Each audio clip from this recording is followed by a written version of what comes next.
ಶ್ರೀ ವಿವೇಕಾನಂದರ ಸಂದೇಶ ಓದುವ ಅಭಿಯಾನ. ಆಯಾಸವಾದರೆ ವಿಶ್ರಾಂತಿ ತೆಗೆದುಕೋ, ಆದರೆ ಪ್ರಯತ್ನದಿಂದ ತಪ್ಪಿಸಿಕೊಳ್ಳಬೇಡ.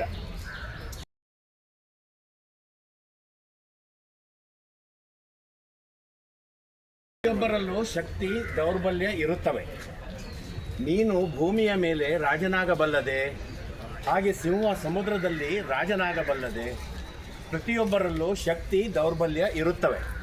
ಮೀನು ಭೂಮಿಯ ಮೇಲೆ ರಾಜನಾಗಬಲ್ಲದೆ, ಹಾಗೆ ಸಿಂಹ ಸಮುದ್ರದಲ್ಲಿ ರಾಜನಾಗಬಲ್ಲದೆ ಇಲ್ಲ. ಸ್ವಾಮಿ ವಿವೇಕಾನಂದರು ಹೇಳಿರುವಂಥ ಸಂದೇಶ.